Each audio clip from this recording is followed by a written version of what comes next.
Oke, selamat siang para sedulur YouTube. Ketemu lagi dengan saya Agung Wijanarko. Oke, para sedulur, seperti biasa di siang hari ini saya pengen ngajak para sedulur-sedulur saya, sobat-sobat saya, teman-teman saya yang sudah subscribe dan join di kanal YouTube saya ini, ngobrol-ngobrol santai seputaran berita terbaru sepak bola, informasi terbaru sepak bola. Jadi teman-teman, hari ini hari Jumat ya. Kalau hari Jawa Jumat Kliwon tanggal 19 Januari 2024. Di gelaran Piala Asia Qatar 2024 nih, nanti malam timnas sepak bola Indonesia akan berhadapan dengan timnas Vietnam ya teman-teman. Jadi kemarin timnas kita sudah berjuang dengan sekuat tenaga, tapi apa daya ketika berhadapan dengan timnas Irak memang kemampuannya berbeda jauh ya. Itu tampak dari ball possession atau penguasaan bola. Timnas Irak kemarin menguasai hampir 70% daripada ball possession ya, sedangkan timnas kita sekitar 30% dan cuman sesekali melakukan counter attack.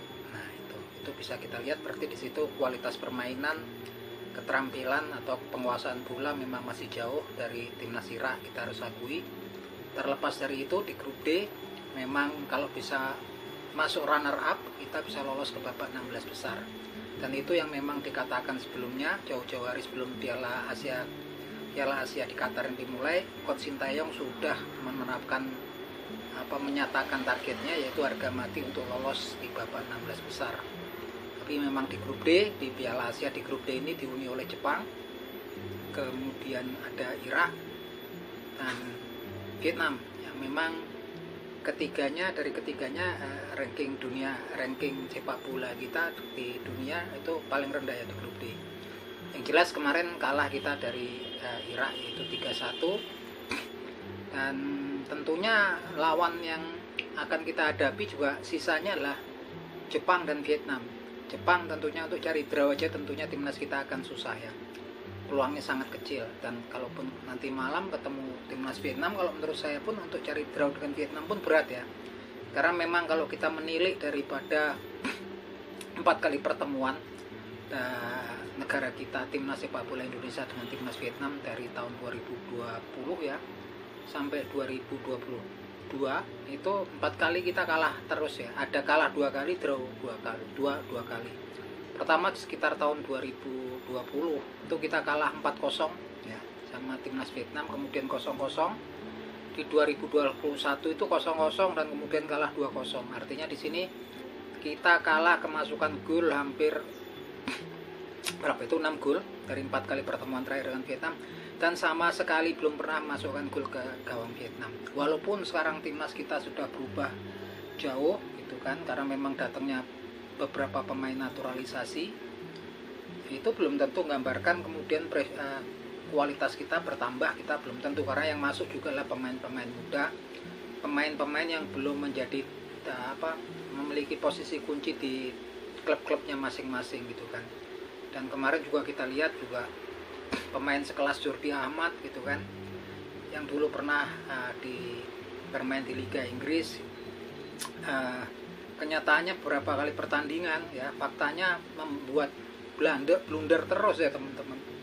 Blunder ini saya pikir pemain naturalisasi bukan harga mati ya, harus bisa dievaluasi. Kalau penampilannya juga buruk, penampilannya juga banyak blunder, tentu harus dievaluasi. Bukan karena naturalisasi dianggap memang lebih super power daripada pemain-pemain lokal yang lain, sehingga betul-betul timnas kita ini kokoh dan solid ya teman-teman. Kalau menurut saya pribadi memang Vietnam ini tampilannya juga memukau, karena memang terakhir itu mereka bertemu dengan Irak, kemudian bertemu dengan Jepang. Ketika bertemu dengan Irak yaitu di kualifikasi Piala Dunia yang bermain di Hanoi, itu juga kemarin Vietnamnya sempat hampir draw 2-2, saling menyerang ya gitu kan melawan Irak. Penguasaan bolanya juga seru di situ, walau kemudian blunder di kecolongan ya di menit-menit akhir, akhirnya kalah 3-2 dari timnas Irak. Berbanding dengan timnas kita ketika berhadapan dengan Irak di Baghdad, itu sama sekali juga kita penguasaan bolanya main setengah lapangan ya, dikurung oleh pemain Irak. Artinya di situ menunjukkan kualitas timnas kita sebenarnya memang masih jauh dari timnas Irak. Begitupun juga dengan timnas Irak ya Vietnam, itu menurut saya pribadi. Dan kalau kita lihat juga terakhir Vietnam ketemu dengan timnas Jepang itu walaupun kalah kemudian 4-2, tapi timnas Vietnam sempat memimpin 2-1 ya. Dengan permainan apik dia bertahan, tapi kemudian dengan counter attack ini sekelas Jepang juga bisa kebobolan 2 gol dengan Vietnam. Artinya kalau menurut saya sendiri realistis berhadapan dengan timnas Vietnam kita untuk draw aja sudah bagus. Tapi kalau saya sebagai pribadi, sebagai supporter, sebagai simpatisan, supporter yang fanatik dari timnas Garuda berharapnya menang ya. Tapi kalau kita lihat analisanya head to head kayaknya memang berat kemudian untuk berhadapan dengan timnas Vietnam. Yang jelas teman-teman koreksi kalau menurut saya pribadi juga karena memang pemain yang bergabung dengan timnas kita ini pemain muda-muda ya, seperti Justin Hubner, kemudian Elkan Bagot, Shane Patinama, Sandy Walsh, kemudian Rafael Struijk gitu kan. Bukan berarti mereka buruk, saya yakin mereka adalah pemain-pemain potensial yang akan bersinar pada masanya nanti. Tapi itu butuh waktu panjang ya teman-teman, butuh waktu panjang, dan tentunya selama waktu penantian itu akan banyak laga-laga internasional yang memang harus dilakukan oleh timnas kita. Yang jelas kalau kemudian kalah terus itu akan berpengaruh negatif tentunya kepada para supporter, kepada simpatisan sepak bola di negara kita ya. Saya sendiri merasakan gitu kan, kalau kemudian kalah terus tuh sampai mau nonton tuh sebenarnya malah prihatin gitu kan, sedih gitu kan, nandes kalau dikurung terus seperti itu. Oleh karena itu saya juga berharap kepada jajaran PSSI, kepada Bapak Erick Thohir gitu kan, selaku ketua PSSI yang memiliki jaringan yang kuat, memiliki wawasan yang luas itu kan, untuk kemudian mendatangkan pemain-pemain yang berkelas ya, yang mau join dengan timnas kita. Karena memang kalau untuk pembinaan kita udah melakukannya puluhan tahun gitu kan, dari zamannya Kurniawan Julianto, zaman Primavera di Italia, kemudian zamannya Evan Dimas Darmono di Uruguay, itu kan nggak ada yang salah dengan PSSI. Pembinaan udah dilakukan secara berkesinambungan, itu pun juga dengan kompetisi juga dilangsungkan secara berkesinambungan gitu kan. Untuk saat ini untuk menjaga prestasi dari timnas kita, jalan satu-satunya yang terus dicoba dan sudah berjalan yaitu naturalisasi. Hanya saja koreksi kalau menurut saya berharap juga pemain-pemainnya pemain yang sudah matang ya. Mungkin kalau kemudian nanti Tom Haye bergabung itu memang sebagai suntikan yang kuat ya, untuk kemudian melihat ke depan ya timnas kita. Kemudian Ratnar Oratmangun, Tom Haye, terus Pak kiper ya dari Michael Paes gitu kan. Kemudian kita juga berharap pemain-pemain seperti Ilyas Alhab yang memang memiliki kemampuan dribble kontrol bola yang bagus, juga seperti Kasan Mirjo ataupun Milian Manhoop kalau bisa ya kalau bisa digait secepatnya, karena memang kalau kita lihat setelah ini kita akan melakoni laga kualifikasi Piala Dunia, berhadapan lagi dengan Vietnam ya teman-teman, berhadapan dengan Vietnam, kemudian Irak home, kemudian juga Filipina. Kita masih punya harapan. Kalau di Piala Asia sepertinya harapannya kecil ya, apalagi yang mau dihadapi nanti adalah Vietnam dan Jepang gitu kan.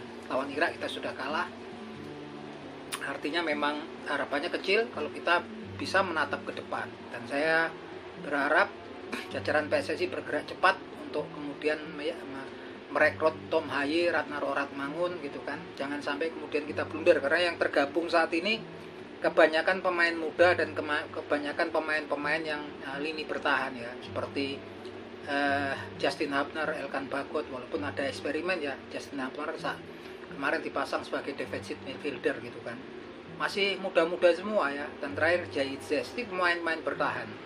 Kalau cuman pemain bertahan seperti kemudian kita lihat di penguasaan bola kemarin, seperti pemain timnas Irak itu dengan sangat leluasa ya menguasai bola, mendeterminasi timnas kita cuman bertahan, pastinya secara psikologi tim yang kemudian dapat tekanan terus-menerus akan melakukan blunder, dan itu terjadi ya. Kita berharap memang kedepannya untuk winger, midfielder, kalau bisa juga striker semakin dikomplitin ya Bapak Erick Thohir.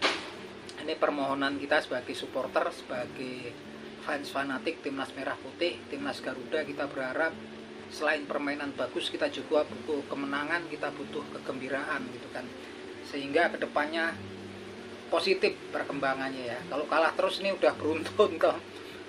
Saya nonton terus nih beruntun ya, kalah dari Libya 4-0, kalah lagi dari Libya 2-1. Saya berharap paling enggak draw lah. Kemudian kalah dari Iran 5-0. Oke lah, katanya lagi argumennya cuman itu uji coba gitu kan. Skor bukanlah targetnya.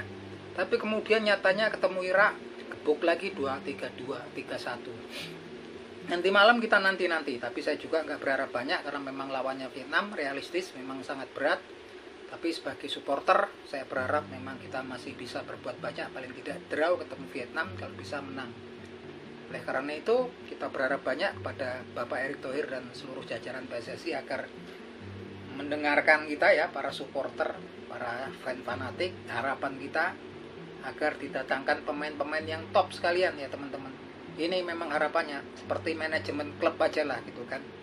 Manchester City mau pemainnya mau dari Amerika Selatan, mau dari Spanyol gitu kan, tergabung untuk membawa harum nama klubnya. Dan ini pun mirip ya, timnas. Toh yang diambil adalah orang-orang yang memang punya kredibilitas, yang memang memiliki darah keturunan daripada Indonesia. Dan sekarang mereka bukan lagi naturalisasi, mereka udah jadi warga negara Indonesia. Oke, gitu teman-teman. Kalau menurut kalian nanti malam tuh gimana nih skornya antara Indonesia Vietnam? Tolong tulis ya di kolom komentar. Oke gitu teman-teman. Semoga informasi ini, obrolan ini bisa menghibur kalian. Salam seduluran dari saya Agung Wijanarko dari Yogyakarta ya.